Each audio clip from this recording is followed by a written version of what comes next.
अस्सलाम वालेकुम दोस्तों, welcome to earning and learning. दोस्तों, हम अपना एडसेंस अकाउंट बनाते हैं यूट्यूब की पेमेंट रिसीव करने के लिए या अपनी ब्लॉग की या वेबसाइट की पेमेंट रिसीव करने के लिए। अब बात करने की ये है कि जी एडसेंस का अकाउंट है मेरे नाम पे और मैं जो एडसेंस की पेमेंट है वो मंगवाना चाहता हूँ अपने भाई के बैंक अकाउंट में, अपने फादर के बैंक अकाउंट में या अपने किसी दोस्त के बैंक अकाउंट में। बहुत इंपॉर्टेंट क्वेश्चन।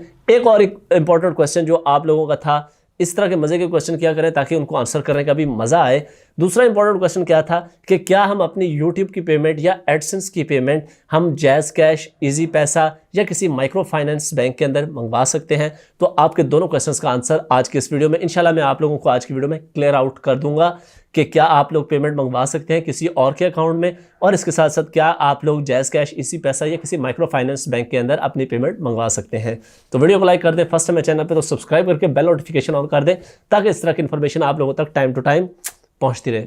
सबसे पहली बात, एडसेंस ने अपडेट दी थी जब कोरोना स्टार्ट हुआ था, उन दिनों की बात है कि एडसेंस ने कहा था कि जिस नाम के ऊपर एडसेंस बना होगा, आइडेंटिटी वेरीफाई होगी, उसी नाम के ऊपर ही आप लोग बैंक अकाउंट अगर होगा तो आपकी पेमेंट रिलीज़ की जाएगी। ठीक है। इसके बाद काफ़ी सारे इश्यूज खड़े हो गए, काफ़ी सारे लोगों की, क्रिएटर्स की, वेबसाइट ऑनर्स की पेमेंट्स फंस गई। उसके बाद यूट्यूब ने और एडसेंस ने दोबारा ये फैसला किया कि चाहे आपका किसी के नाम पे भी एडसेंस वेरीफाई है, किसी और के नाम पे आइडेंटिटी वेरीफाई है, आप किसी और के अकाउंट के अंदर पेमेंट मंगवा सकते हैं। फॉर एग्जाम्पल के तौर पर सुन लें, मेरा एडसेंस का अकाउंट है, मैंने अपने नाम के ऊपर अपनी आइडेंटिटी मतलब अपना पासपोर्ट या शनाख्ती कार्ड दे के अपनी आइडेंटिटी वेरिफिकेशन कराई थी।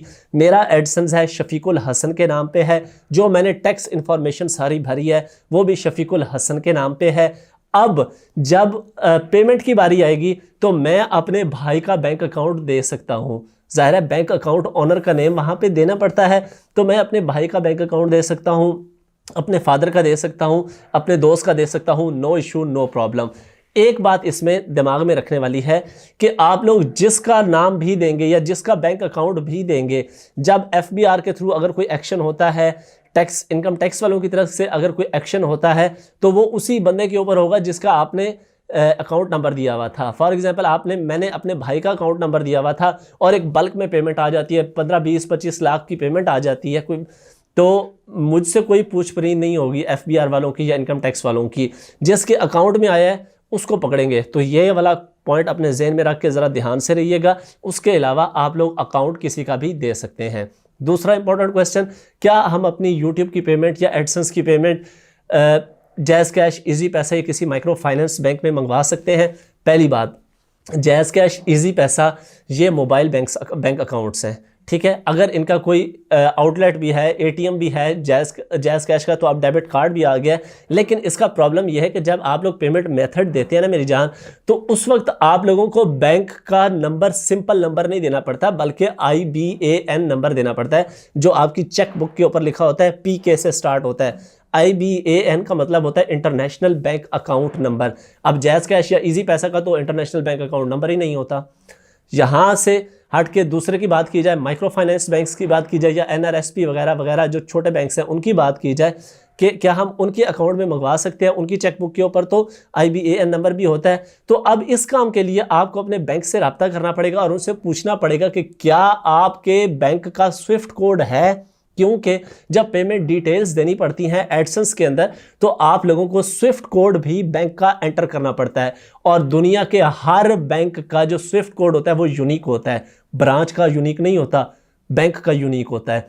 हबीब बैंक का अपना स्विफ्ट कोड है, UBL का अपना स्विफ्ट कोड है, MCB का अपना स्विफ्ट कोड है। अब अगर आपके माइक्रो फाइनेंस बैंक का स्विफ्ट कोड है, आप गूगल भी कर सकते हैं और जाके अपने बैंक से भी पूछ सकते हैं। अगर उनका स्विफ्ट कोड है और वो आपके चेक बुक के ऊपर जो अकाउंट नंबर लिखा हुआ है वो IBAN नंबर है, मतलब PK से स्टार्ट हो रहा है, तो आप लोग मंगवा सकते हैं उस बैंक के अंदर पेमेंट। लेकिन अगर आपके बैंक का IBAN नंबर नहीं है और स्विफ्ट कोड नंबर नहीं है, माइक्रो फाइनेंस बैंक है या छोटा बैंक है, तो तब आप उसके अंदर पेमेंट नहीं मंगवा सकते। ये बात अपने जहन में रखिएगा। और जैज़ कैश, इजी पैसा में तो बिल्कुल ही नहीं मंगवा सकते। ठीक हो गया। ये 2 इंपॉर्टेंट क्वेश्चन थे। एक इंपॉर्टेंट क्वेश्चन आप लोगों का और भी था यूट्यूब शॉर्ट्स से रिलेटेड कि क्या हम यूट्यूब शॉर्ट्स को मोनेटाइज कर सकते हैं। जी हाँ, बिल्कुल कर सकते हैं।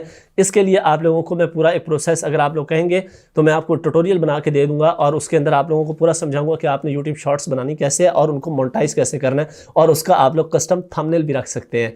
हम जैसे शॉर्ट्स बनाते हैं ना, तो उसका तो थंबनेल नहीं होता, ऐसे ही है, लेकिन मैं आप लोगों को एक ट्रिक समझा सकता हूं जिसमें आप लोग अपने YouTube शॉर्ट्स को मोनेटाइज भी कर सकते हैं और इसके साथ साथ अपने YouTube शॉर्ट्स की थंबनेल भी डिज़ाइन कर सकते हैं। अगर आप लोगों का इंटरेस्ट हुआ तो मुझे डिस्क्रिप्शन बॉक्स में कमेंट बॉक्स के अंदर मुझसे पूछ लीजिएगा, मैं इंशाल्लाह आप लोगों को सारा क्लियर आउट करके बता दूंगा।